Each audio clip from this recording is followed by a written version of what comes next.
What's up, everyone? Welcome to another BRAP. It is Wednesday, August 21st. I can't believe we're at the next week's the last week of August. This summer has flown by fast. This year, as a matter of fact, has flown by fast. But anyhow, I do want to introduce BRAP panel member here, B Bunny. What's going on, B? What's happening, man? Oh man, B, we got a lot to talk about, right? It's been a pretty eventful week so far, and it's only Wednesday, man. I know. Give me a second, B. I got to adjust my mic volume here. Yeah, it's definitely been a busy week. We got Gamescom going on right now. Gamescom is doing its thing right now, and how you feeling about Xbox related news that we're going to discuss here. I know we were talking about it a bit on Crossfire. By the way, big shout out to everyone in the live chat. What's up, Ryan Landis? Big shout out to everyone in the live chat. Thank you so much for joining us this evening. Do me a quick favor. I'm going to drop the link for today's show in the live chat. Please feel free to retweet or react, or whatever the hell it's called these days. Retweet the link. Let everyone know we're live. And, we also please hit that like button as well. If you're new, consider subscribing, hitting the bell notification so you're alerted when we go live. Also, remember, we do have the BRAP VIP tier. I was going to do the giveaway this week, but I'm going to wait till next week. I think I'm going to do this because I was thinking about it. I think it just makes sense to do at the end of the month. So I will do the giveaway, I promise, next Wednesday night for a lucky BRAP VIP member. That's one of the perks for becoming a BRAP VIP member. So, but yeah, B, definitely a lot to talk about, man. I mean, it's just, I don't even know where to begin, to be honest with you. It's, opening night was interesting for Gamescom. Jeff Keighley opened up. Maybe let's talk about some of the games he showed the opening night here at Gamescom 2024. We did see Borderlands 4. We got the official teaser trailer for Gearbox Software's next Borderlands game, which is kind of, speaking of Borderlands, the movie's not doing so well right now. It's critically panned, and it's not doing well at the box office. But anyhow, Borderlands 4, which is slated to come out sometime in 2025. And the only description we have is that players will assume the role of a legendary vault hunter as they blast their way through hordes of enemies in search of new treasures to loot on an all-new planet. So, any interest in Borderlands 4, B? Oh yeah, I'm there day one. I really loved the OG Borderlands, which I actually picked it up when Blockbuster was still around. It was like right before I think they were about to start shutting down and whatnot. But they used to sell like their games. I just happened to pick this game up, fell in love with it. Like, start telling my friends like, "Yo, you got to pick up this game. Like, it's super dope." And played through the whole game with some friends. Was super hyped for 2. Played through 2. Didn't really enjoy 3. I haven't really put too much time in it, but just from like the beginning, like I really wasn't feeling the game. So I do need to go back and finish that. But yeah, I'm definitely hyped to see what Borderlands 4 is going to be, especially since they're actually under the Take-Two umbrella now. I mean, they're officially a 2K studio. So, I want to see what that influence, kind of has over the franchise going forward, and if they can kind of bounce back from what Borderlands 3 was. I don't think a lot of people really were happy with what the outcome of that game was. Yeah, I really couldn't. I couldn't get into Borderlands 3. I played it. I ran a couple games with Mooch. I may have played a little bit with Slow-Mo as well, but it just couldn't get its hooks in me like the way Borderlands 2 did. And Borderlands 2 is my favorite of the Borderlands games. And actually, if you haven't played Tales from the Borderlands, that's actually pretty good. Yeah. But yeah, I mean, I got to see more. I mean, again, 3 didn't really do it for me, but maybe I'll give 4 shots, just depending on what you know, depending on how the game releases and everything. So we also saw a trailer for Mafia: The Old Country, and this game will be coming out 2025. I believe this is the 4th entry in the Mafia franchise, if I'm not mistaken. Yes. Yeah, and they just released a like remaster of sorts, right? With Mafia, the first, is it Mafia 1 or Mafia 2? I don't remember. That was the original one, Mafia. The original, okay, yeah. So so this one is Mafia: The Old Country, and Mafia: The Old Country promises to uncover the origins of organized crime.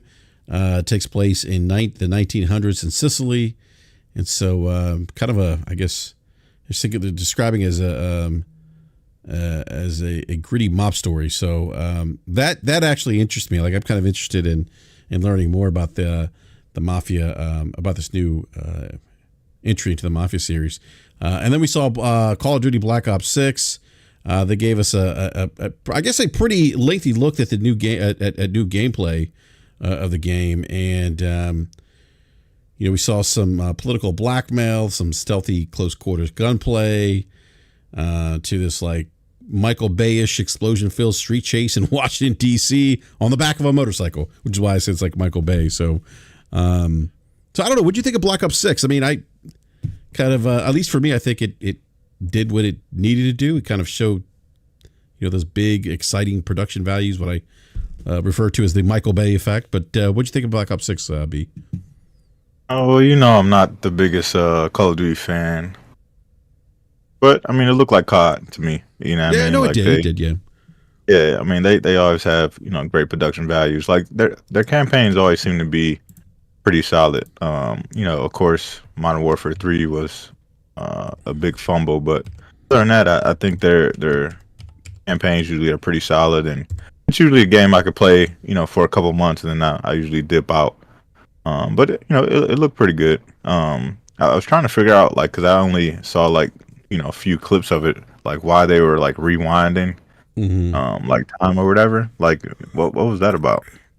I feel like they did that in the last Black Ops, if I'm not mistaken. The one that took place like in Vietnam. I feel like that was a thing, rewinding a time. I don't remember. It's been a while, but I feel like that was gameplay, design that was a mechanic that was part of that. I forget what Black Ops it was. Geez, I don't remember. But I feel like that's been there before. I could be wrong. Oh, okay. Yeah, but I feel like that's that what you just what you mentioned has been there. So, then they showed Dying Light: The Beast. That's Techland's game. Yeah, I think Techland's trying to figure out what they want to do. I don't think Dying Light 2 had the reception that they wanted it to have. It wasn't as impactful as the original Dying Light. And I think when Dead Island came out, Dead Island 2 came out, that surprised a lot of people. I mean, it wasn't like this massive hit, but I think it got a lot of people talking. I think that's why they're doing like this more streamlined, you know, more focused game that's kind of, you know, not gonna be like this super big open world and have all this, you know, crazy stuff in it. It's gonna be a little bit more streamlined and you know, trying to refocus, you know, what they want to do with that franchise. Yeah, I gotta say, I liked Dying Light when it came out 2 years ago. Dying Light 2. I did. I played it both the single, like in single player mode and multiplayer mode. I actually played with Mooch quite a bit, and I enjoyed it. Oh, yeah. Mooch loves zombies. What's that? I said Mooch loves zombies. That's kind of his thing. Yeah, he loves the zombie genres. I mean, he loved Dead Island, big fan of that. But I like Dying Light too. I mean, it did receive, I think Metacritic was about 76%. I believe, if I'm not mistaken, it did have some performance issues at launch, especially on PC. So, which, speaking of PC, and I'll get to Black Myth Wukong here in just a bit. But yeah, I don't know. I mean, again, I like Dying Light 2. I just don't know if I want to go back to zombies again. I'm kind of zombied out now. There's just other games I want to play right now. And then we saw the trailer, Supermassive Games. New entry to the Dark Pictures Anthology, Directive 8020. Stars Lashana Lynch of Captain Marvel and the Woman King. And this is an all-new sci-fi survival horror adventure. So this game is potentially, I believe it's coming out, they said it targeted 2025 release. And Supermassive is describing this as an immersive cinematic horror experience that blends intense survival gameplay with a branching narrative storyline. So I thought the trailer looked interesting, but not something I'm probably going to get into. I'm just not into, not really into sci-fi survival horror adventure games at the moment. What about you, B? Yeah, I mean, I think if they can get back to at least making the game as good as the original Until Dawn was, then I think they'll have something on their hands. I think this little pictures like series that they've been doing over the past couple of years, like there's been like some hits and misses, and I think they got to take their time. Like they rushed out like a bunch of. I feel like a lot of those games just came out right on top of each other. Like I was starting to get into one, and then like you look up, and then like the next one was coming out, and it's just like, whoa, you know what I mean? Like chill out for a second. Like take your time, make a quality product and then release it. So if they're actually doing that this time, and at least from the trailer, it looks like this is a little better than some of the stuff they released recently. Then they might have something. But we'll have to see once it gets closer to release.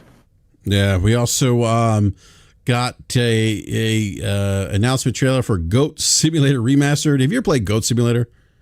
Oh yeah, that's my 6-year, or he's 7 now. My 7-year-old. That's like one of his favorite games. That Roblox, and he plays a lot of Goat Simulator is wild, man. Yeah, Fall Guys. But yeah, Goat Simulator is one of his favorite games. We actually Goat Simulator 2 or 3 because they didn't make a 2, but they made Goat Simulator 3. It was on sale, so I just picked that up for him a couple of days ago. So he's been playing that. So yeah, I play a little Goat Simulator every now and again. He has me jump in there, run around and destroy the city with his goats. Yeah. Goat Sim is wild. My 15-year-old used to play it when he was younger. I played a little bit of it, but it's just a wild. If you haven't experienced Goat Simulator, please try it. It's a very interesting, entertaining game. It's wild. Yeah. Then Jeff Keighley, not Jeff. I'm sorry. They also announced, or at the Gamescom, Jeff Keighley revealed this game too. But King of Meat, and it's a 4-player hacking / co-op combat game. It's actually from Amazon Games and Studio Glow made, and it in which players fight through ridiculous user-created dungeons. And it's coming to Nintendo Switch, PlayStation 5, Windows PC, and Xbox Series X. Not my cup of tea, but anything you might be interested in, B? Nah, it's a pass for me. Yeah, definitely a pass for me too. Then they announced Leonard, Banner of the Spark. Not something I'm interested in. It's an arcade-inspired co-op adventure that blends hack and slash combat with roguelike and town-building elements. I'm not interested in this game. What about you, B? Why is every game got to be a roguelike? You know what? I was about to say that. Like every game is like, oh, well, we added roguelike features. Like, bro, I don't have time to run through your game, die, and have to start back over. I don't have time for that. Just make a game that if I die, I can respawn where I died at and continue my game. I don't have time to play all these roguelikes. And every game now seems to have some roguelike feature. It's like, Jesus Christ. I mean, do something else, please. Or Souls-like now. Like Souls-like, that's a thing now. Yeah. A lot, yeah. Yeah, no, definitely. I do want to welcome to the show from Down Under. I believe it is Thursday there. It's my guy. Would be correct. What's that? Your belief would be correct. Yeah, and Falky is living in the future. Falky, how is Planet Earth doing on a Thursday? Still the same crazy mess it was on Wednesday. Oh man, so how about the weather though? Oh, it's beautiful. We've got lovely sunny day, mid-20s. So what's that?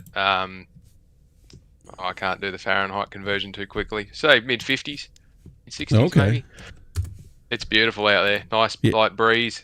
Yeah, it's winter. It's winter down Gorgeous. there for you, technically, right? Then you for guys will be coming another up to week and a spring half. shortly. Yeah, then coming up to spring, Yeah. right? Yeah. Yep. So we're just about Oh, to go into man. the finals of our football season. It's starting to, grass is starting to grow a bit quicker and the sun's out a bit longer and people are getting excited. That's good to hear, Falky. We are getting ready to wrap up summer here shortly in about another 3 weeks or so, I believe, and then we'll enter the fall season, which I'm not looking forward to, but it's another conversation. But no, Falky, welcome to the show. I appreciate your time. Falky, we're going through the opening night for Gamescom last night, going through some of the trailers. Was there anything that kind of stood out to you? Well, actually, I should ask you, did you get a chance to watch opening night at Gamescom? I didn't watch the whole thing because it was 2 a.m. over here and was busy sleeping. I've watched some catch-up short form reviews or whatever you want to call them that have done the highlights reel. To be honest, there wasn't a lot of stuff there that's really jumping out at me. There's a few things there that interest me more in the indie scene, but I always find it difficult to watch Keeley's shows. It just seems to be so much artificial hype around them.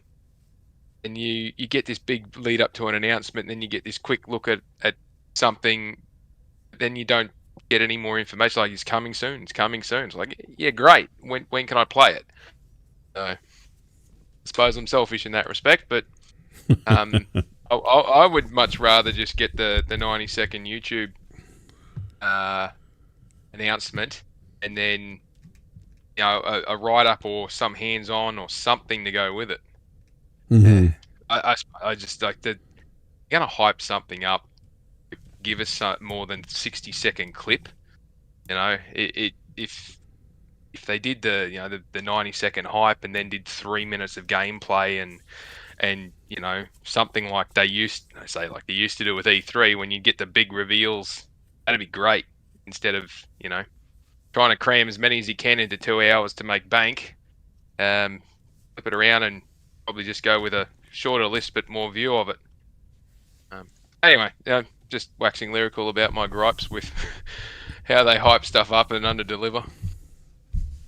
Yeah, I mean, I will say this. I think they showed a good mix of games, right? Like, they showed, the big AAA stuff. They showed some smaller indie titles, AA titles. So I like the mix, but I can't say there's anything that really stood out to me. Obviously, Black Ops 6 is something I'm going to be playing. Dune: The Awakening. Funcom showed actual gameplay. Looked kind of interesting. That game's supposed to be arriving early 2025 on PC. The PS5 and Xbox versions are due later. Monster Hunter Wilds, I know it's a big game, not something I'm interested in. So they did show, I think, a good variety. There was a VR game in there, Batman Arkham for VR. That was there as well. Then Diablo, Vessel of Hatred, they show some additional footage of that. My Xbox or Microsoft went into even a deeper dive of that game today. So again, I think they showed a nice variety of stuff, but I can't say there was a ton of stuff that I was really interested in. Mafia, The Old Country, would be another game I was interested in. Yeah. So King of Meat was a fun one. Yeah, we just talked about King of Meat. Yeah. Was mad. I thought the Persona 3 one is probably the one that's really going to get me, or the what was that? Black Ops, what was it called? Delta Force Hawk Ops. That one would have piqued my interest as well, but it was a bit scattered to my liking. And I struggle with these. Again, I struggle with these because there's just so many different things across so many different places, and it just you don't get it. They don't go long enough to get enthralled in them. That's why I prefer the Xbox Live Directs or PlayStation State of Plays or something like that, where it's a little bit more focused. But that's just me. Yeah. Well, the other big announcement at opening night Gamescom was Indiana Jones. Bethesda gave us a new look at Indiana Jones and the Great Circle. And it actually got a release date of December 9th for Windows PC and Xbox Series X. But then there was the Keeley, but just one more thing. And this one was a head scratcher for me. They announced that Indiana Jones and the Great Circle, which I assumed was going to be at the very least, a timed, well, it is okay. Let me back. I thought that they would announce what they had announced here after the release of the game on Xbox and after it being on Xbox for a bit. Keeley announces that a PS5 version of Indiana Jones and the Great Circle is coming in spring of 2025. And I thought to myself, I heard this announcement and I'm like, whoa, what? Like, I'm not as surprised that it's coming to PlayStation 5 because I never really put a lot of stock into what Phil Spencer said back in February. Because as I was looking at the financials, and we've had you on the show, Falco, we've talked about the financials of the show quite a bit. B's talked about their strategy, and we talked about this last week. B, go back like 7 years where you've talked about the great pivot in the direction they were heading in. They being Xbox. I wasn't surprised again by the announcement. I was more surprised by the timing of it, though. Like, they didn't even release the game on Xbox before they announced that it's coming to PS5. And I thought to myself, like, what? Like, why? So I want to go to you, B. I mean, were you surprised by the timing of this announcement? Yes. I will say I was surprised that they announced it the same time that they announced the official date for the Xbox version. Like, I knew that the game was going to be coming to PlayStation.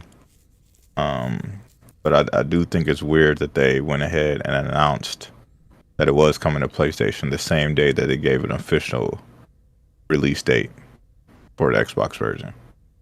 I think it's very silly. But I think this also has come from the top. I think that, if we look at the financials, we see that Activision Blizzard is literally saving the Xbox division. People are not,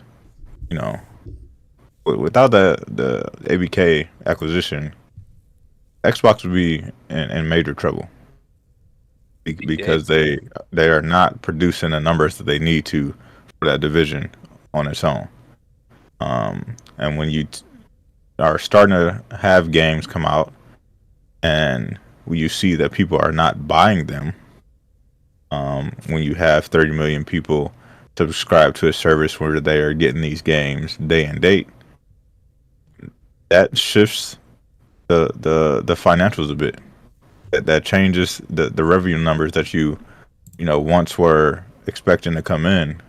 Those revenue dollars are not coming in. So they know that they have to sell the games, and unfortunately they have taught their fan base that you don't have to buy games on our platform. And they have learned from the beginning of this year, since they put games over on PlayStation, that people will buy their games. So I think this is coming directly from the top. I think Amy Hood, Satya Nadella, and Mr. Stewart pulled the Xbox guys in the office and said, hey, they're looking at those numbers every week. I used to work in the corporate world. We used to have to look at financials every week. And we saw, we looked at year-over-year numbers. We looked over month-over-month numbers, week-over-week numbers. And I'm sure they're doing the same exact thing. So when they start to look at those numbers and they're crunching the numbers and they see that, hey, the people that we have subscribed to the service are not bringing in enough dollars. Mm-hmm. And we just spent $90 billion, with acquisitions over the past decade. We need to get that money back. So it's not a surprise that the game is going to PlayStation. It's not a surprise that we'll continue to see more games go to PlayStation because if I'm correct, I think this is their 7th or 8th game that's, has either been a direct first party game or game that is owned or published by Microsoft that is on PlayStation. Since they've made this announcement, so this will continue to happen. It's not a surprise that it is happening, but it was a surprise that they went ahead and announced it during the announcement date for the Xbox version. Yeah, I mean, to your point about the financials, B, and Falky, you probably know this better than anyone, that the finance people, the bean counters, are looking at everything with a fine-tooth comb, right? They are literally... Almost, right? They're looking at it with a dirty, great big razor. That's probably the better analogy there, Falky. I mean, I was in a meeting today, and the executive director of the group I'm a part of was like, "Hey, we need to move some people around. Finance is on me. We need to move some pennies around, right?" But that's how much they scrutinize the business, and I think that people have really, and I blame this in part to ignorance of a certain segment of the consumer base that doesn't want to understand how the industry or how business works, how finance plays into the decisions that these companies make, the strategies that they implement. And I also, I think, unfortunately, they listen to pundits, content creators that also don't understand business, finance, and how, in particular, how this industry works. And I'll give an example of that here in a bit. But Falky, I mean, from when you heard this, Falky, were you kind of like, was this kind of a I told you so moment for you? Or were you surprised by the announcement? Or the timing of the announcement, I should say?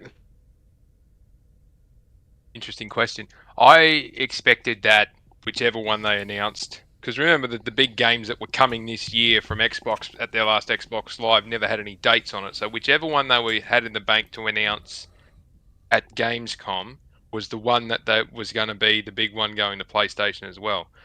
I'm surprised about the timing difference. I suspect that they want to get it out before PlayStation big slate starts after March next year. There's probably some timing around optimization with the PS5 Pro or whatever that thing's called. Going to be called. They don't want to give too much of that away. Xbox is not doing an upgrade to their console, so there's a bit of a. It might be nothing, but it might be something with the timing of the whole thing. It would certainly be a coup for Xbox if it's a launch title for the PS5 Pro and it's their day one when the Pro comes out. That would be a bit of a get for them, and it's probably a smart thing to target.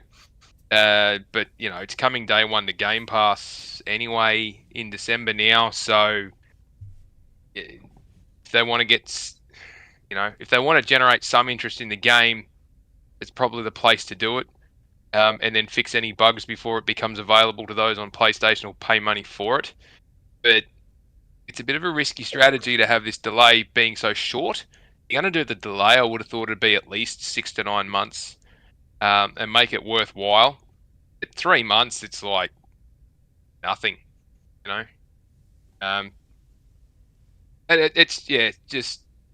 It's an odd one. And yeah, I agree with B. It's definitely coming from the top. There's been a directive put there. They've been working on it long enough, and the PS5's better, by a lot of different accounts from multiple different developers. The PS5's a far better console to develop games for anyway, and even to port games onto. So, I suspect there's some other shenanigans going on there, but it could have been the Starfield update and Starfield coming to PS5, or it could have been Horizon coming, or multiple different things that they've got coming this year. Could have been any one of them, because it's very likely going to be all of them anyway. Yeah, Falky. Yeah, go ahead, B. Yeah, I think that them making this announcement the way that they did makes you just wonder what's the plan going forward now. You know what I mean? Because like they moved Avowed, but they didn't give it an actual release date, did they? No. Yeah. So Avowed got moved, and there's 2 others that were due this year from that Xbox Live that we still don't have a date for, and that's not including Blade. Yeah, Blade. They never showed the Xbox logo or anything like that. Remember all the controversy around that? People saying, "Oh, it's definitely an Xbox Live or it's definitely Xbox exclusive." There was no logo there. Yeah, I mean, we pointed that out. Yeah, when we saw the trailer. Yeah, I mean, like we have previous behavior of games that they've released or announced with the Xbox logo, letting us know that it's exclusive to Xbox. Right? Or some There's kind no of Game Pass logo. Yeah, it said nothing about Game Pass. So Interesting. Sorry, I'll just tack this in here for throw the cat amongst the pigeons. It would be interesting to note: is it going to be on sale with PlayStation, or are they going to have a crack at chucking one of these things into PS Plus at some point? Like, surely they've got to be considering that as an option for guaranteed revenue stream. Mm-hmm. I mean, but that would require Sony giving them some kind of money right up front to get the game in the service. No, not the service, not the sitting in the service for 6 months, like an actual PS Plus. Here's your free game for the month. Oh, I see what you're saying. Remember, so because the suppliers for those get paid based on the number of games that actually get downloaded. So you don't get the full sale price, but they'll say here's a base amount plus whatever it was. It's a great question, Falcon. One of the Abe's, not Abe's Odyssey, whatever it was, Abe's Soulstorm. Yes. Yep. Yeah. The last one. So that one that came out. Yeah. That one came out as a PS Plus freebie. They expected to sell 100,000 units. They ended up having 4.5 million giveaways, and the outcome was effectively the same. And I remember the studio head was talking about it, and he goes, "Oh, we probably missed out on a crap load of sales revenue, but if we had done it the other way, we might have only sold 150,000. Whereas this way, we got the same, if not more money, and we didn't have to bat an eyelid with marketing." So the end result was better for them. If you got a game that's got microtransactions and other stuff like some of these Xbox games do or will, Forza Horizon might be an opportunity for them to snag one of those. Because it's, if they can convince PlayStation to go with it, there's an opportunity there. But again, this is all, you want to talk about the business of it, this is how you generate revenue from stuff that's sitting on the shelf doing nothing. And that's what they need to do. And I to kind of piggyback on what you're saying here, Falky, I like what you said. You want to throw a cat at the pigeons. I think I heard that correctly, right? Yeah. Yeah, I've never heard that saying, but I'm going to start using that now. No, but to your point, Falky, if this is sitting on the bench, right, and it's done its thing on Game Pass, and maybe you put it on PlayStation Plus now, to your point, like they're going to get revenue from the number of downloads for that game being on PlayStation Plus.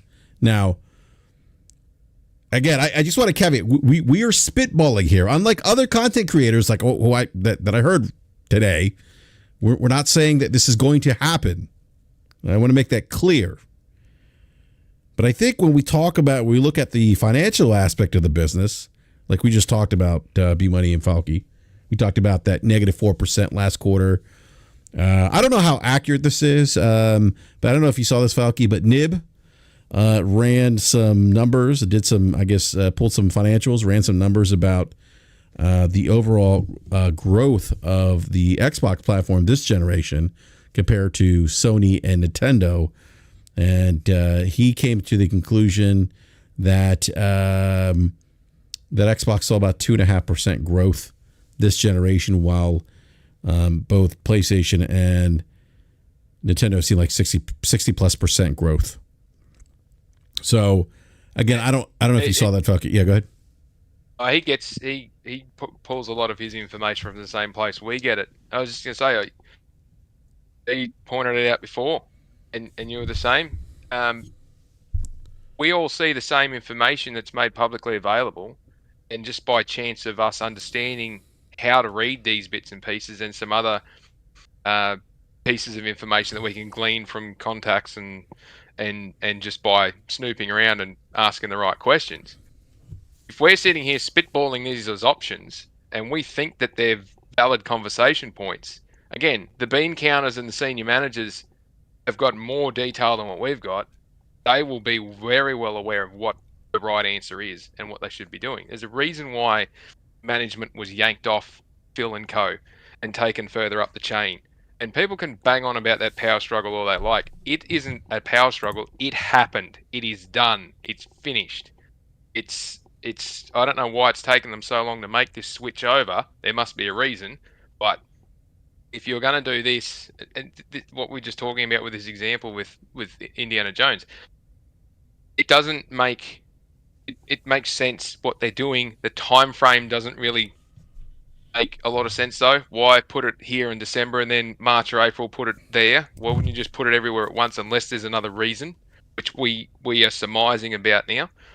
But if spitballing is a good thing, but we're all smart enough to know what's a stupid idea and what's a sensible idea, and so far all we're talking about is things that make sense to us. Yeah, and I bring up the financial piece too, because to your point about maybe looking at other ways to generate revenue. If last quarter and what Nib's saying, that 2.5% growth so far this generation for the business, and then you're seeing -4% last quarter growth when you subtract ABK. And by the way, Microsoft does that subtraction too. Somebody had mentioned to me earlier today that we shouldn't discount ABK. But Microsoft, they do it themselves. Yeah, exactly. B-Money. They Microsoft does it themselves in their own financials reports. So it's like, and again, I don't talk about or present it to discount ABK as much as it is to give people some insight into the Xbox business. Right, -4% growth is not where you want to be, and if you're seeing that, you can't put all the burden of maintaining the business on ABK.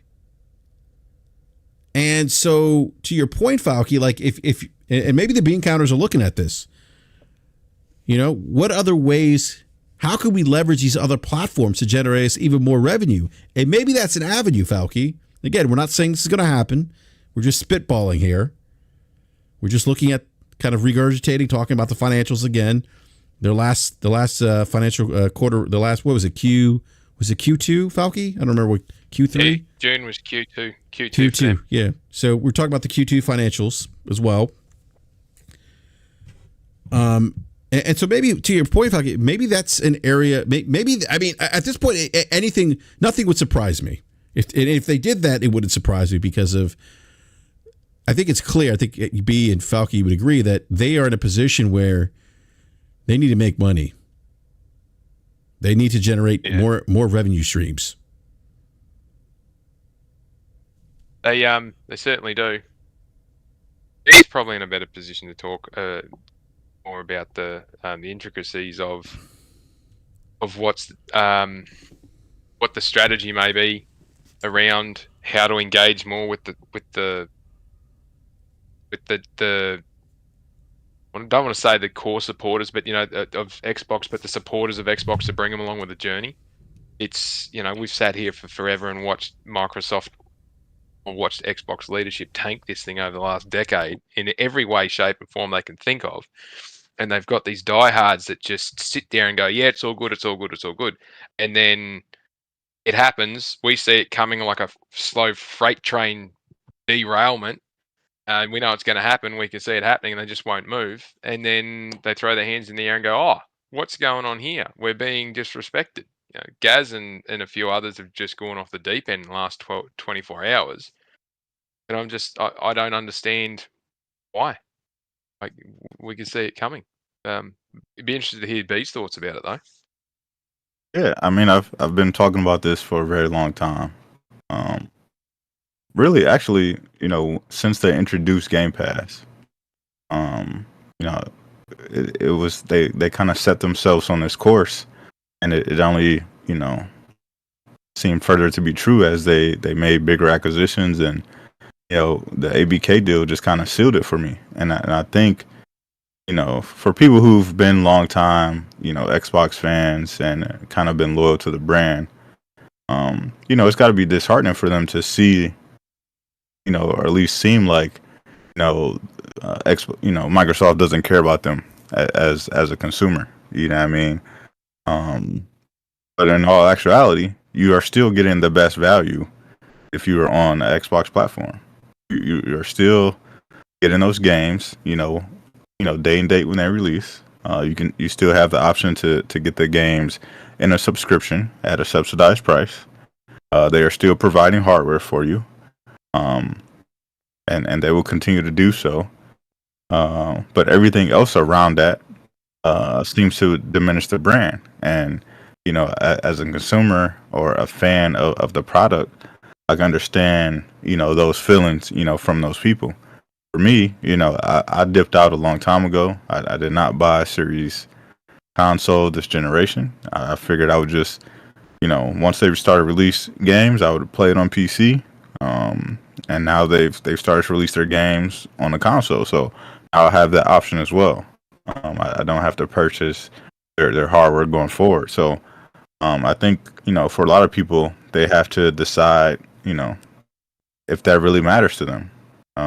If they can come to their senses and kind of get over it, you still have all the same things that you had before.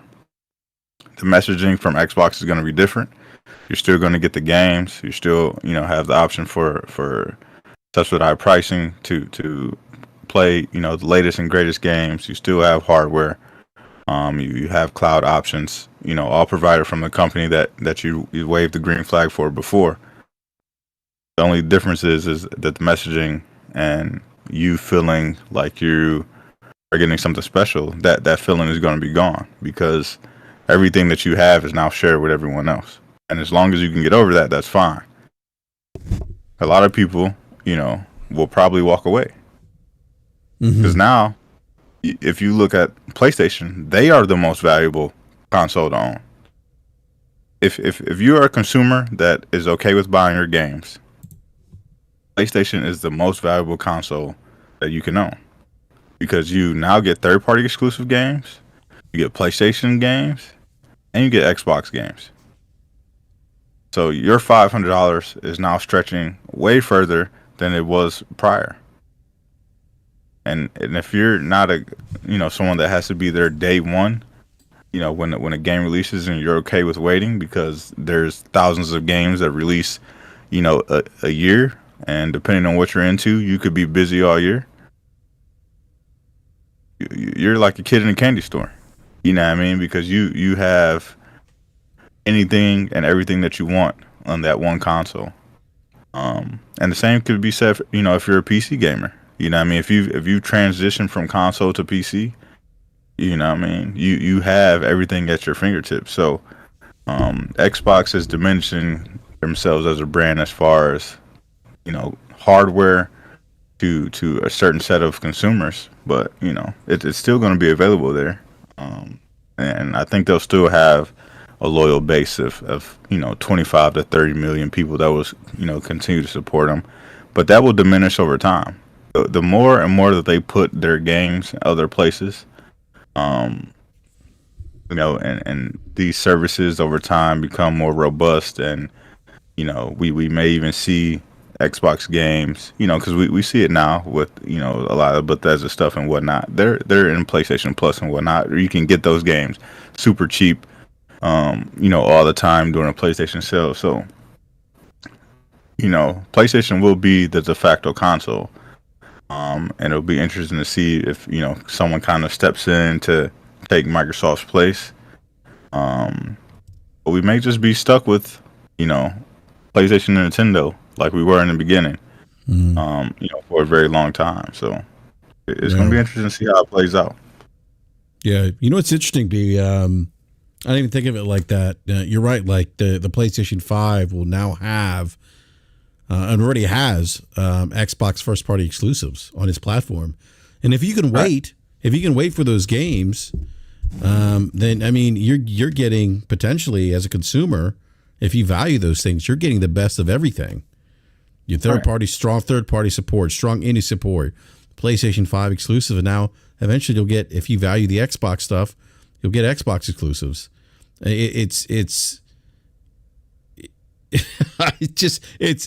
me, it's just mind blowing. Like I never thought this generation we will be here with Microsoft putting more content, more games that they develop, publish on Xbox. I mean, their largest IPs are third party IPs. And there's nothing wrong with that. I'm just pointing that out as just a statement of fact. But that's the direction of their business. And you got to think, some of the games you won't even have to wait for. Mm-hmm. So like Call of Duty, you're not going to wait. We already know Doom. You're not going to wait. No, Elder Scrolls, you're probably not going to wait. No, you know what I mean. So it's like some of the games. Hey, Diablo, not going to wait. You're not waiting, so it's going to be interesting to see how it plays out. I think if PlayStation finishes strong, like I can kind of see where they're going with the rest of the generation. If they finish strong with some heavy hitters towards the end of the generation, next generation is locked up. You know what I mean? Like it's going to be laughable when you start to look at how fast they're going to sell consoles compared to what Xbox can sell consoles next generation. Absolutely laughable. Yeah, and I just want to point something out too, that this is all done because I talked about this on Twitter today. That when, and this is my frustration with people who have the conversation around console gaming, they don't even understand the basic foundation or the basic business model of consoles. It's you sell. It's always been this. You sell hardware at razor thin margins, right? And there's, well, in some instances those margins have increased a little bit, but you do that and you make it up in software sales.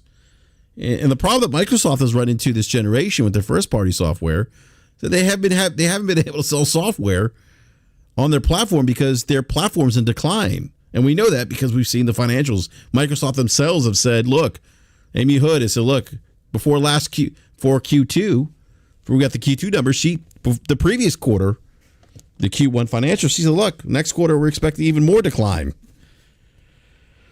So when that happens, yeah, go ahead, Falky. Sorry, that decline is with ABK on board. I'll just quickly point this out. We've had 3 quarters of reporting with ABK involved. And across those 3 quarters, so the 9 months, they've had a net impact of a loss across those 9 months. They're nearly at $2 billion loss net impact. And that was on the back of what you've just said. That's on the back of them being in decline for the last 2 to 3 years since the start of the generation, effectively.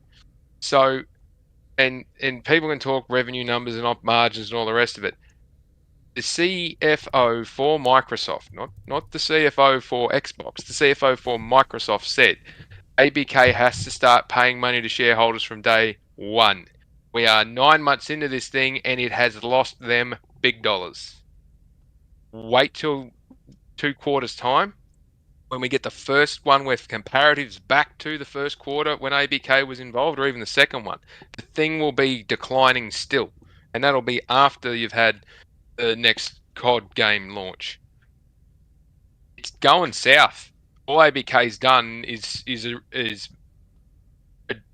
redress the rate, but make it worse in terms of volume. So Falky, you're saying that the ABK acquisition has led to losses each quarter, correct? Correct. Yeah. Okay. Yeah. And actually, shout out to Logic, who in my conversation with him, he pointed that out too. I think he calculated what I think you mentioned the losses a total about $1 billion. He said a couple $100 million a quarter. No more than that. Okay. Yeah. Yep. So Falky, why is what? Yeah, go ahead. Why is that important data? Why is that an important data point though? Like for the fans who don't understand the business, the finances behind the decision making, the impact of this acquisition, the declining Xbox business. Why is that important? That number that you just mentioned. For a multitude of different reasons, and I'm going to stay away from the FTC argument because we've had that one to death.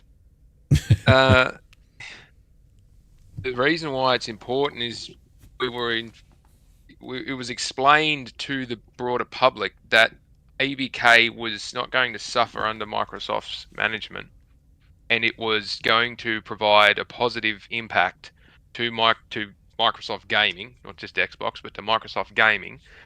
And once they'd completed all the integrations, that it was, going to be good for the long-term success of the platform.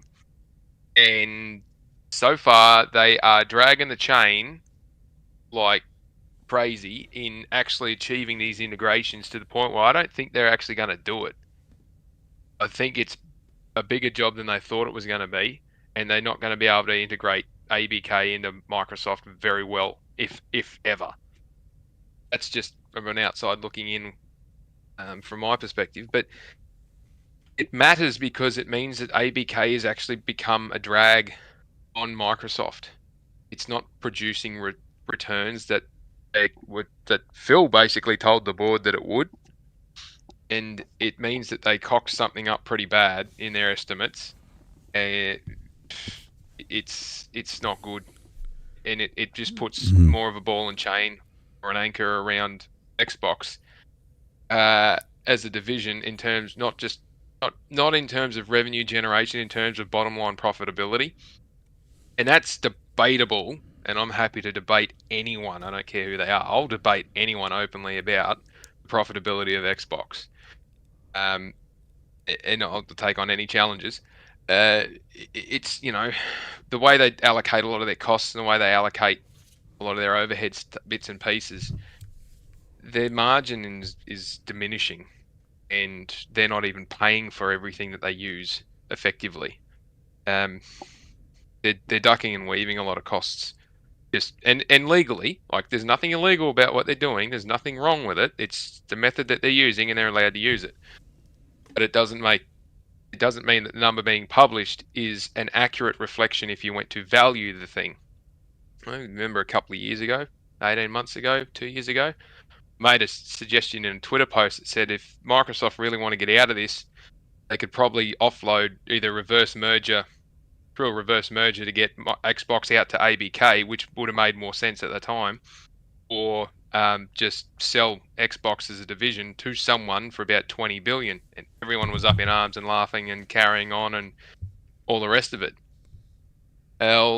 The way things are going at the moment, if ABK is producing a negative cash flow and Xbox itself is then producing a negative cash flow, what's the value? If you've got no cash flow, you can only value it on its assets. And its assets being, fixed property, plant and equipment, and whatever the value of intangible assets are being their software, those numbers aren't very big either. Just forked out, $80 billion for Bethesda and ABK, and so far the only thing that's saving them is Daddy's deep pockets still.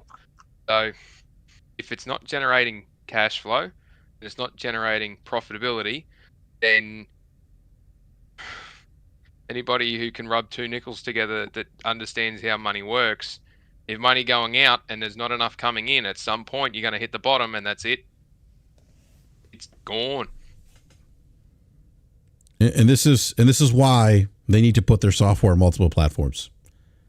And I think this is why they're going to accelerate that process. I think that based on the financials, right, and what we know about the business, based on their own financial reporting, and some of the things you just mentioned here, Falky, and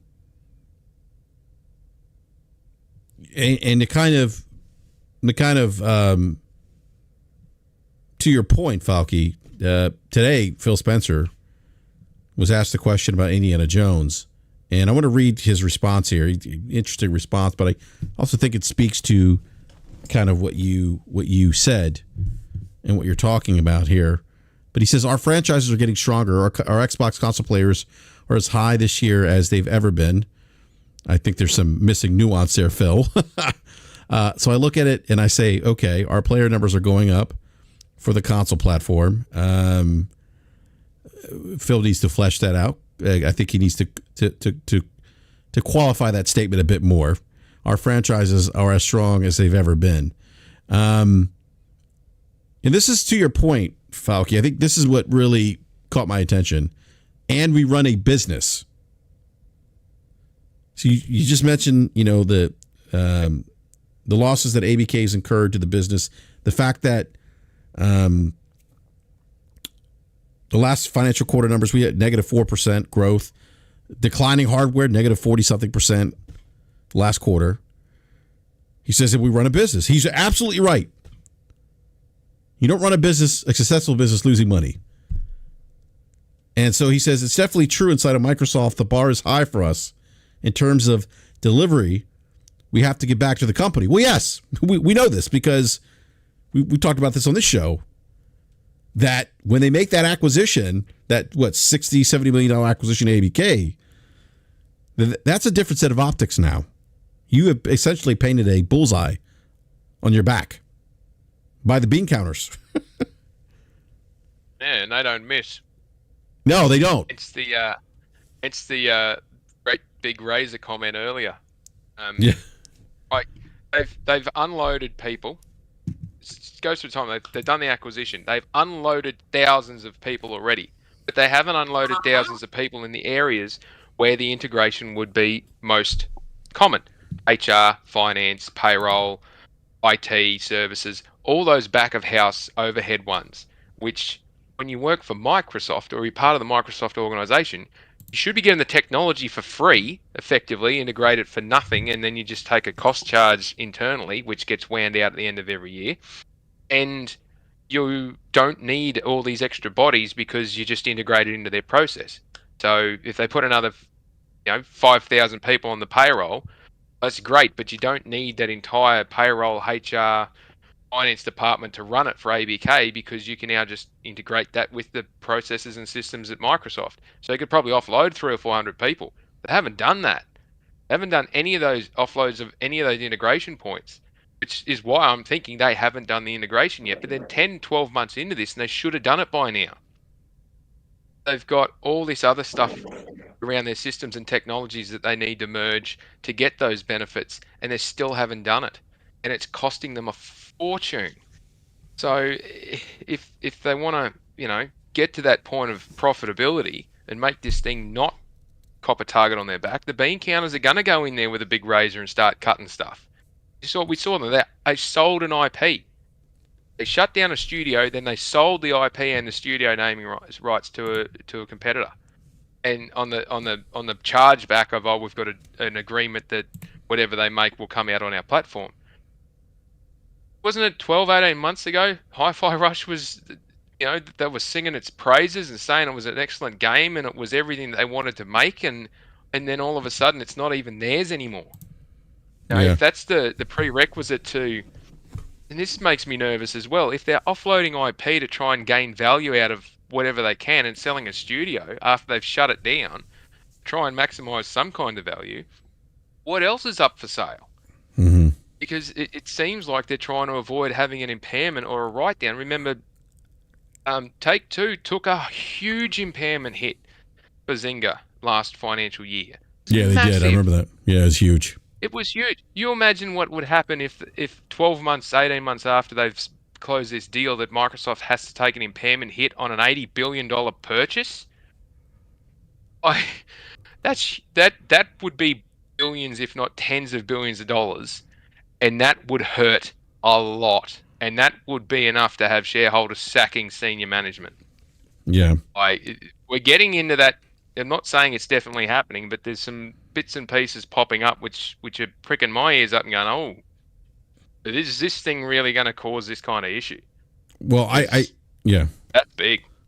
Well, I think the thing that sticks out to me again, what Phil said today was, and we run a business, and then he says it's definitely true inside of Microsoft. The bar is high for us in terms of the delivery we have to get back to the company. Well, yeah, because you took $60-70 billion of cash, half their cash reserves, I believe, if I'm not mistaken. But it emptied their bank account that quarter. Oh, it did. So okay. Microsoft must maintain, I think it's $10 or $15 billion worth of cash on hand, like actual cash at the bank, just to be able to fund their cycles, their fortnightly and monthly cycles. And when they paid for ABK, it drained it down to something just over 20 billion. And I know it's we're talking like it's nothing, but it's billions of dollars. But you think about the volume and churn of that. They would only have to have one thing have gone wrong in that next quarter, and they would have been borrowing money or selling off financial assets to be able to pull themselves out of it. The risk of this thing was huge. Or a downturn in the market, and the value of their underlying securities gets deteriorated, and they have to take a huge loss hit. Again, they got to pay money for it. It was a big risk, and I don't think that certain people have been held accountable hard enough for that risk that they took. And I say that as a Microsoft shareholder. Well, I go back to the statement, the bar is high for us. I mean, and in delivery, we have to get back to the company. I mean, that to me says, and I've never really heard, correct me if I'm wrong, B-Money, but I don't think I've ever heard Phil talk about kind of, and I could be wrong, but I've never heard him refer to, like, hey, we run a business, right? Like, well, he's been saying it a little bit more recently. Yes.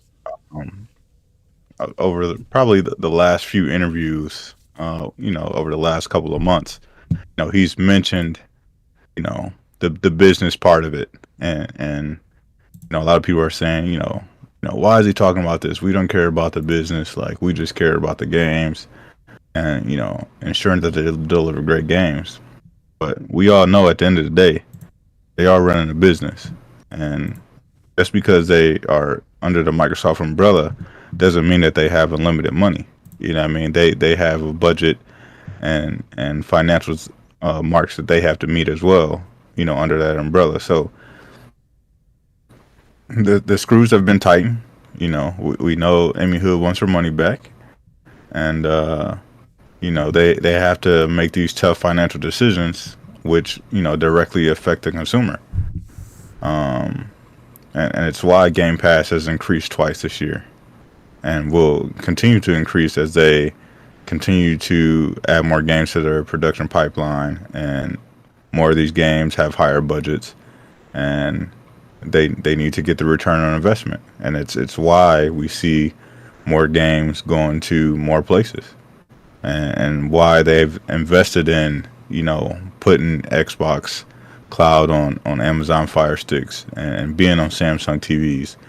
All of that stuff will continue to happen because they need to have that return on investment. And them, having, Phil and Sarah talk about the business side of things just lets you know that, those meetings are intense. I think if things don't start to come around, there could be some major changes at the executive level in the Xbox division.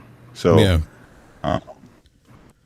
that's something we'll have to monitor for the next 6 to 12 months. But you can see that they have drastically swung the opposite way, and things are changing heavily for Xbox. Yeah, and things are changing quickly too. I mean, like just this, it was 4 games. We're going to try it out. We're going to learn. Now it's more than 4. Now it's rumors of Starfield, Forza. If you're to believe that Forza UK leak, you got to believe Blade's also coming. There's probably going to be other titles that are coming too. They're going to leverage those. I think they're going to leverage those other platforms, PlayStation, Nintendo Switch, to drive additional revenue. I think to your point, B and Falke, something's happening behind. Something feels like it's happening behind the scenes. The way Phil's talking about the business, that the bar is high for them in terms of the delivery we have to get back to the company. I don't recall him ever speaking that way, and I don't recall really them pivoting as quickly as they're pivoting right now within the last 6 months. You know, like it. Yeah, go ahead, Faki. So look at the last 12 months and the behaviour and the attitude that's changed between Phil, Sarah, Matt Booty. Like, has anyone seen Matt Booty? Is he even alive? Does he need a welfare check? Is the guy okay? No, he's there. He's there. Aaron Greenberg, where is he gone? He got the demotion and they shut him up. Like, it's sorry, I'm being facetious, but it serves him right. Phil's not engaging directly, and he's not sprouting the same shit he was 12 months ago, and he looks defeated. Even yesterday at the Xbox Live thing, it's like he's being wheeled out. Like a 13 or 14-year-old that's been punished, and the punishment is go out there and explain yourself. And he's not getting a free pass on it. He's trying to avoid it as much as he can. He doesn't hardly ever gets on Twitter anymore. Sarah's a no-show most of the time without someone around her. Matt Booty is hiding somewhere. And Aaron Greenberg got a demotion. And even after that last big restructure they had, it only shuffled the deck a little bit. It didn't really put new blood or new faces in anywhere that was going to make a big difference. So it's kind of you had an opportunity to sort your house out. You didn't do it. And I've worked in organisations where senior exec make the determination to say, right, we're now going to take a vested interest in this and we're going to make ourselves responsible for running it. You're now in your role, but you don't have any of your power anymore. You will do what you're told. And it does not surprise me one bit that his tone and attitude has changed to reflect something akin to an assistant manager, where he's basically just trumpeting or repeating the lines over and over again. We're running a business. We're running a business. We're running a business, which means that Dad's cut the purse strings or tightened the purse strings and said, "Yeah, you've got all the money you're going to get. You now got to make this thing work. You've talked a big game. Let's see you produce." And at the moment, as we were saying before, 3 quarters where there's been net negative impact from ABK acquisition, it's not producing. I mean, to your point, that Dad cut the purse strings. I mean, that speaks to that statement in my mind. It's definitely true inside of Microsoft. The bar is high for us in terms of the delivery we give back to the company. It's like Logic says, Amy the Hood wants her money and she wants it now. Well, it's an interesting point, and I completely agree with what Dee was saying just before. I find it strange. I find it strange that they're willing to sacrifice they're not. They know that the diehard's going to be there for the long haul, and they're flogging them like a dead horse at the moment. But I find it strange that those of us who enjoyed their products, that they would just think that the decline in quality and volume of games coming out was just going to be taken lying down by those of us who just want games and a good platform to play them on. They have suffered so badly from standing on so many rakes that have got Microsoft written on it.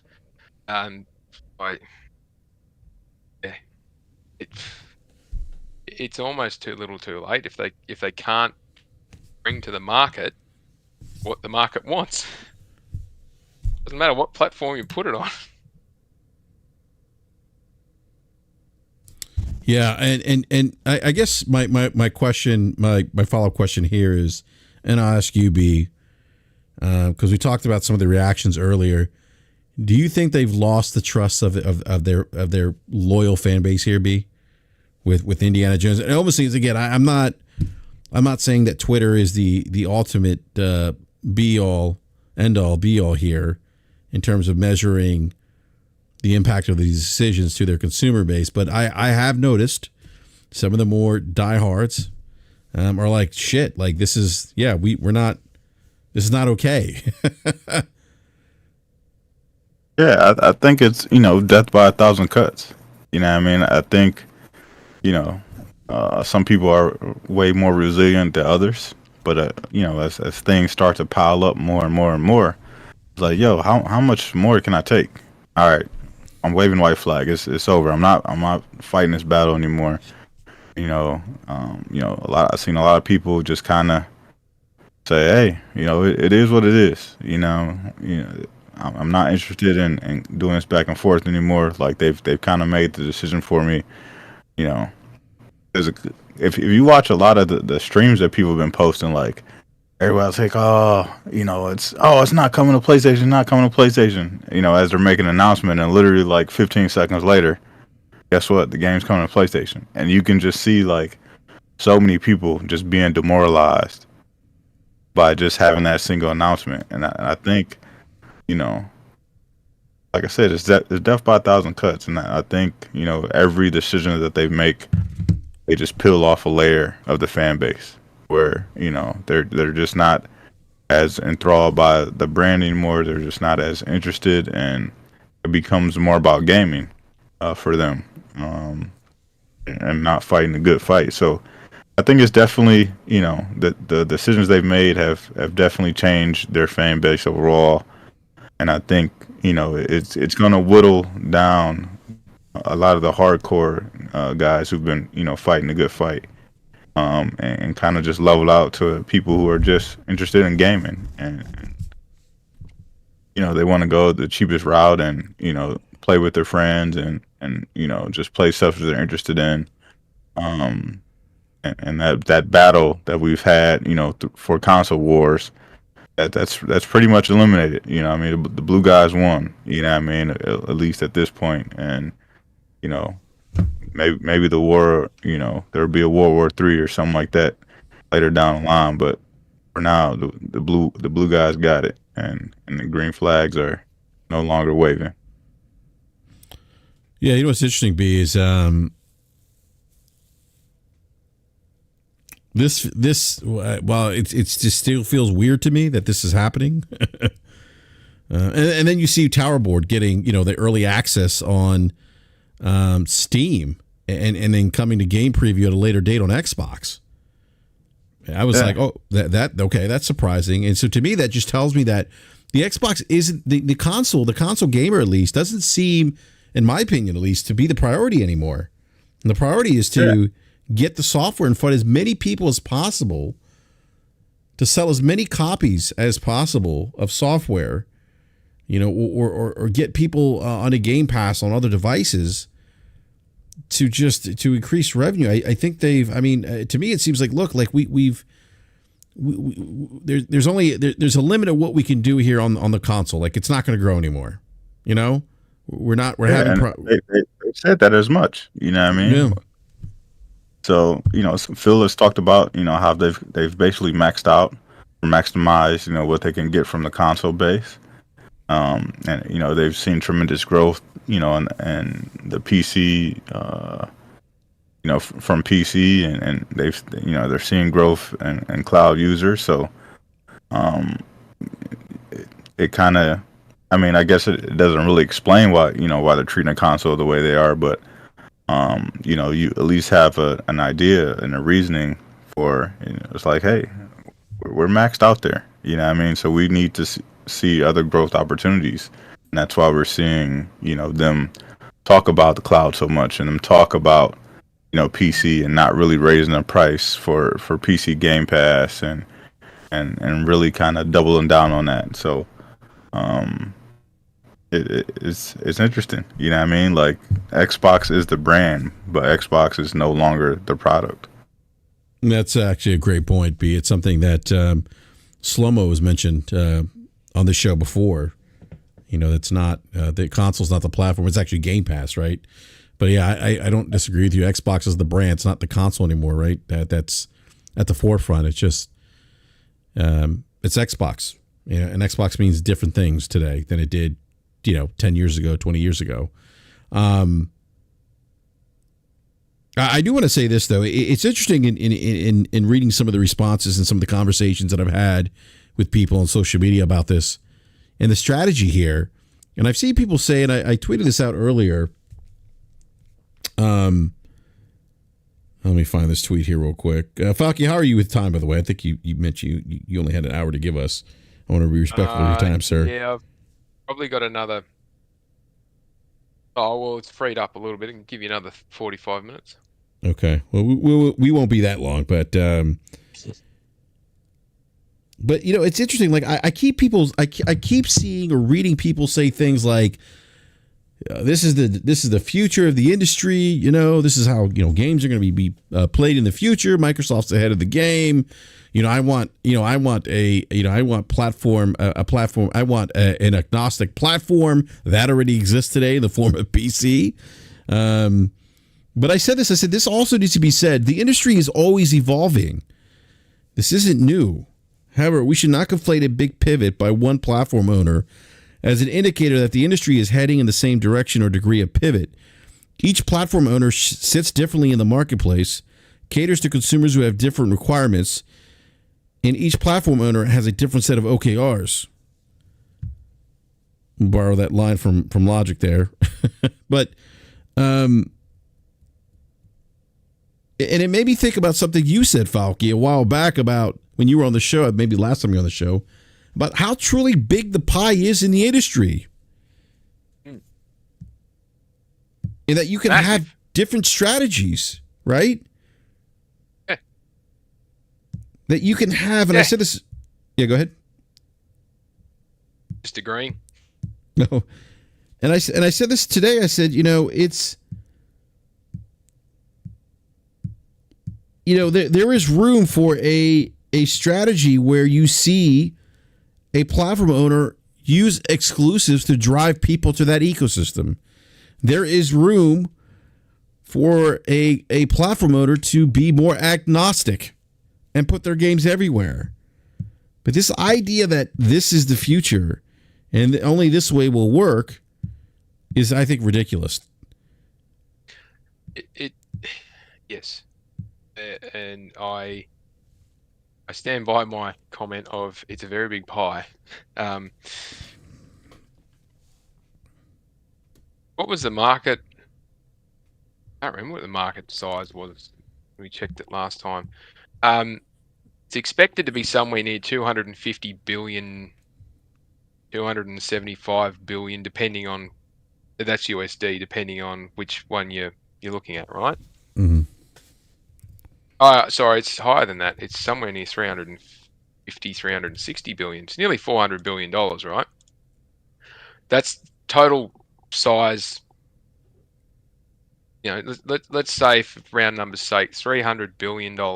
It's not the right number because it's higher than that, but $300 billion is the value of the gaming industry. Revenue generation capacity, 300 billion.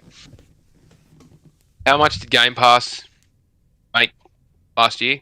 What, 15% of 16 billion, which is just short of $1 billion. Game Pass made 1/300th, generated 1/300th of the revenue of the gaming industry. If it was 300 billion, if it's 350, 375 billion, then it's less than that. Tell me again why that's market leading. Tell me again why that's the future, when it's less than 0.0 something percent.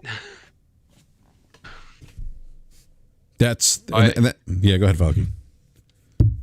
Come on, wake up, roll over, and change hands. It's just nuts. It's not even the top leading revenue generation component of Microsoft gaming itself, let alone the future of the industry. It's just a half a dozen people who've got a phone and a soapbox and a loud voice. The value. Real quick, Falky. Projected revenue of this year, $282 billion. And this is the worldwide video game market. It's expected to grow at an annual rate of 8.76 between this year and 2027. So somewhere around 300 billion. Yeah. Depending on which site you're getting that from, it's either including or excluding China. Yeah. So what you're saying is that Game Pass is a very small fraction of the revenue of the entire gaming industry. And by the way, we're not saying we're not. Go ahead. Yeah, very very small fraction. 0.3%. Yeah, and we're not saying that to knock Game Pass. By the way, we're only using this because I know people are like, "Oh, you guys are just hating on Game Pass." No, we're actually just using this as an example to give to give the listeners an idea of how big this pie is that Falky talks about. Yeah, it's a rounding error. it's nothing.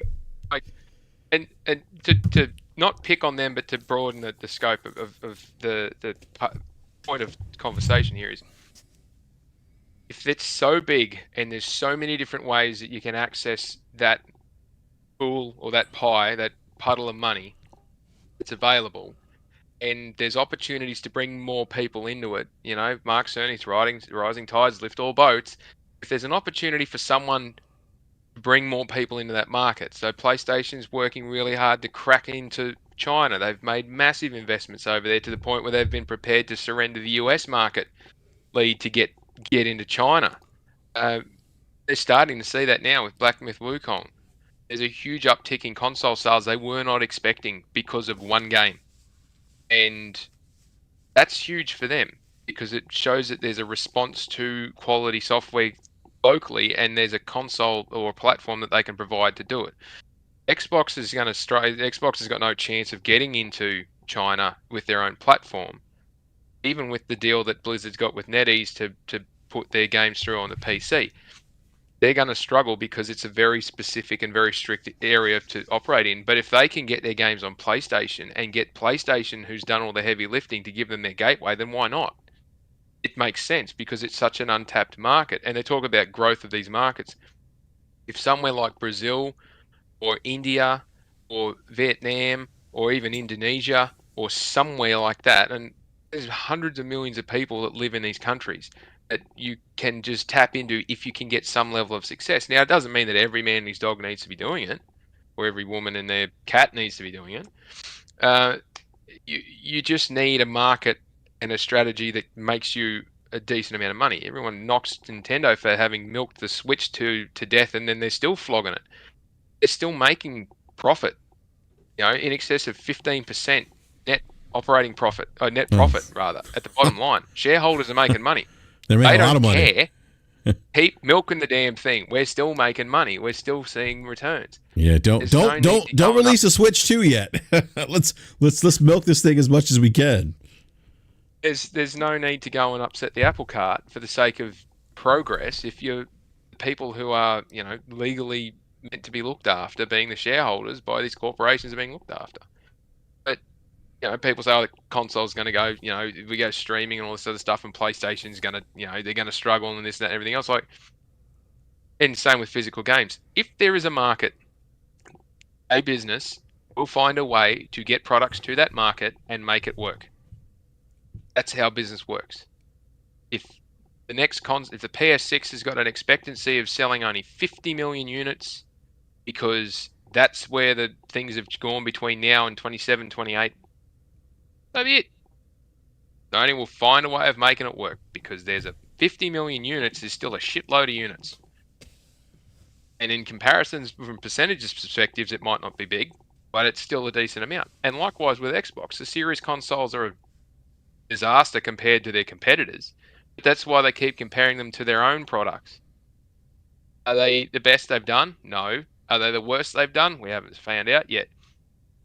20 plus million units sold is still a decent whack. And this ties back into do you sell it at a loss and hope your software makes it up? Or do you sell it at a profit and take the discount on the software? I'd much rather they have a higher upfront cost, and I think the Switch is going to end up doing this as well. Take a higher upfront cost to make sure that your console or your hardware does not sell at a loss, and then there's less pressure on your games to increase in price. Whereas if you're going to run at a massive loss and the software's got to backfill that gap, you've either got to sell a shitload of software at that same margin, or you've got to increase your margin on your software, which means your quality deteriorates or your price goes up. I think that there's always going to be some argument for which business model is the best. It basically comes down to which business model suits you as a consumer more, and are you getting your value and benefit out of it? B said before, at the moment, the PlayStation is the highest. It's got the higher value attached to it, and that's because it's not because it costs us more. It's because we're getting higher quality and higher outputs. Like someone said the other day, that Concord's going to be dead on arrival because they dropped it out in amongst all these other games. Like, well, isn't that a good problem to have? Like, we're getting smashed this year with quality games coming through on PlayStation, PC. Nintendo's quiet because it's at the end of its generation, and so be it. You got to generate a bit of hunger to be able to sell things on day one. But when was Xbox Live? And everyone was jumping from the rafters. Xbox is back. Xbox is this, is that. And it's like, well, they've said this before and they've not delivered. And what have we seen since? Mm-hmm. We got an announcement that a game's coming in December. And the rest of them are crickets. Yeah. So, but if they've got 20 million people that'll keep forking over their cash, that's great. That tailor that business model. It might not be good enough to exist in the Microsoft family, but there's no reason someone like Savvy or another organization who would focus just on gaming couldn't buy that division, turn it around. At the moment, they're competing internally for funding they're never going to get. By the way, Falky's not saying that is in fact going to happen. We'll make that clear. I know someone's going to leave a comment in the comment section. Let me grab the super chat here from Street Shadow with $10 super chat. Thank you there for that super chat. Street Shadow says the thing that got me was that the exciting part for the Xbox hardcore fans was the date announcement was overshadowed by the PlayStation announcement. I can't imagine PlayStation or Nintendo doing that on stage. That's the weird. That's a great point, Street Shadow. That is the weird part for me. Like you probably wouldn't see Nintendo or PlayStation do that. That was just that's when I was like, what? And I think B, to your point, I think you said you were even caught off guard by that. Because you wouldn't see the other platform holders do that. At least I don't think you would. We haven't seen that from them. Hang on. With the Lego Horizons game, I know it wasn't on stage, was it? It was in a... No, was that it? That was on stage, wasn't it? I don't recall. B, do you recall? I don't recall, honestly. I'm getting older, sure Falky, so... It wasn't in the state of play that happened before Summer Games Fest. I don't remember. I'm sure it was announced at Summer Games Fest, and it was, but no one uproared about it. But the reason no one uproared about it is because when it's on stage, the keyboard warriors can't get straight after it and start tearing it to pieces. Which is, to be fair, not a bad thing to do. It's quite a smart approach. But doing it as a one more thing it's almost like you're trying to appeal to the PlayStation fan base and go, hey, look, we're doing you a favor. We're going to let you have another one of our games. Like, yeah, we already know what's happening. You don't need to play it off like you're doing us a favor. If anything, we're the ones who are going to do you a favor.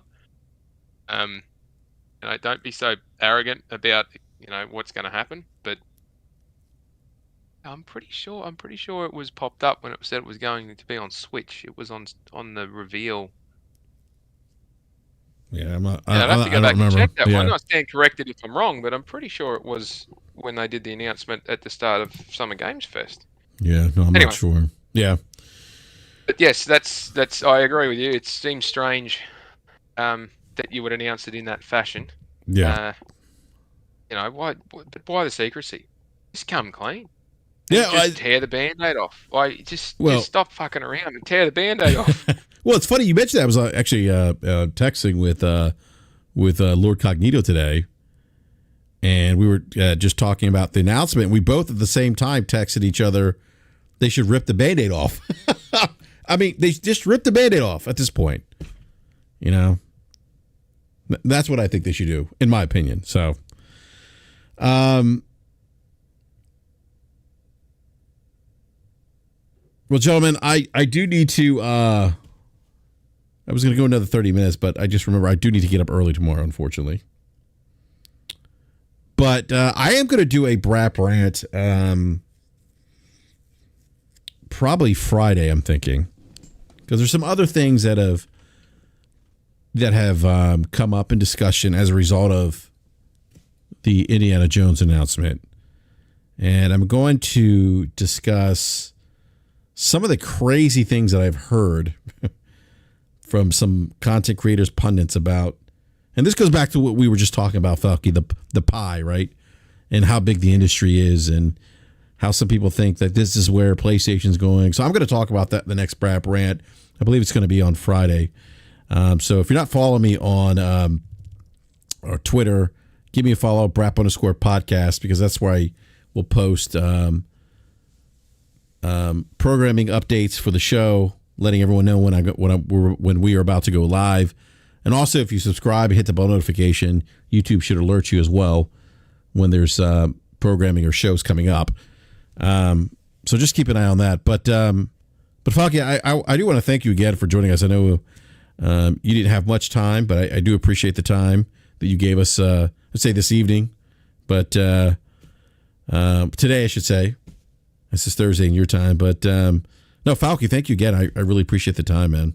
It's always insightful having discussions with you about the financial aspects of the business. You're more than welcome. Thank you for having me again. It's great to catch up with you and great to catch up with B again. I haven't spoken to him for a while, so it's good to hear you're doing well, mate. Yeah, and also big shout out to B Money. B, are you there? I don't know if he stepped away. Yeah, I'm back. Oh, okay. Yeah, there you go. Yeah, so B, always, first of all, thank you so much again for joining us, B. Always a pleasure having you on. I know your schedule is busy, but really appreciate having you on, because this is a really good week to have you on, considering everything that's happened, B. So, but B, you again, man. A lot of the stuff you said was going to happen is happening. Yeah. So, I'm not saying I predict the future, but I can read things way farther down the line than a lot of people. And working in the corporate world and studying CEOs and just kind of understanding where people are trying to take their business. I saw this coming from a mile away. mm-hmm. So it's funny to see it play out and to see the decisions that they continue to make and the road that they continue to go down and how this is going to all fully unfold over the next 5 years or so. Going to be very interesting to kind of see where gaming goes, how the industry kind of transforms as they step into more of a third party, role, even, having a platform, even if that continues, kind of what that looks like, throughout the landscape. Is Switch 2 going to be powerful enough to run games like, the next Doom? Because they have Doom on the Switch right now, right? The last Doom? I think so. Or at least, yeah, they do. So I do believe it. Yeah, so, I mean, if, can the next Switch run the new Doom? Can it run, the next Gears game? Is Nintendo going to be a platform that Microsoft leverages, in this next year or two? All of this is going to be interesting. And I think, like I said before, that will just peel another layer of fans away from Xbox, if they start releasing major games on a Nintendo platform. Because that would also, start to become more valuable to people. Yeah. A lot of people don't want to mess with a Steam Deck. A lot of people don't want to mess with these, PC style handhelds. If they can get something more streamlined like a Switch, and get something that, performs well and plays, a lot of these third party games, I think, that can change a lot of things as well, for the industry. So it's going to be interesting to see how it plays out. Like I said, over the next 5 years, how everything unfolds. Going to be very interesting and kind of exciting, to see if there's another player. Mm-hmm. What if Steam decides to make a PC box that goes under your TV? Like you said, Steam. We hear, yeah. They tried that. Remember, they tried that with the Steam box. Yeah, with the Steam box, but now they have Microsoft games.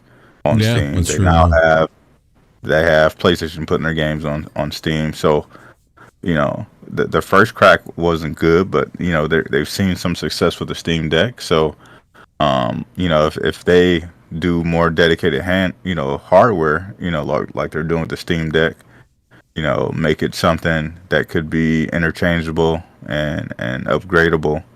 I mean, they could, kind of step into the console market or something similar, because I mean, we see Phil talking about, trying to get these other storefronts on the next console. So like, to me, that makes, what Steam could possibly do even more valuable. Because if Microsoft has hardware that runs Steam and Epic, and they can get PlayStation games, on a box that's Xbox branded, why wouldn't Steam then take a chance and kind of do the same thing and leverage it to keep the money in house? So it's there's a lot of factors and variables that are going to play out over the next 5 years, but it's an exciting time, I think. It's a lot of doom and gloom right now with what Xbox is doing, but I think this opens up another avenue for another player to step in, and kind of give us their flavor of what the console experience is like. Yeah, no, that's a great point, B. But yeah, you know what, B? It's gonna. I think to your point earlier, it's gonna be interesting to see kind of what happens, right? And how things play out. But no, that's great points there, B. I do also want to give a big shout out to everyone in the live chat. Thank you so much for joining us this evening. Always appreciate the support. Please hit that like button if you haven't done so already. Consider subscribing and hitting the bell notification so you're alerted when we go live. Again, I'll probably do a BRAP rant on Friday, kind of piggyback on some of the conversations that we had this evening. So, but again, thank you, everyone. And if you're interested in Wukong, Black Myth Wukong, definitely check it out. I'm playing it right now. I'm enjoying it so far. Although I just had I tried playing a little bit before we went live, and I'm not getting the same performance I was yesterday for some reason. Yeah, I'm getting like half the frames I was getting. Well, not quite half, but I'm getting like 55 frames where I was getting like 90 to 100 yesterday. I don't know what happened, so I need to figure that out. But anyhow, yeah, I know, right? I know. So, but big shout out to B Money again, Falky. Thank you, and we will catch you next week for a regular scheduled BRAP at 9 p.m. But also remember, I may be doing a BRAP rant this Friday as well. So we'll catch you next time. Thank you.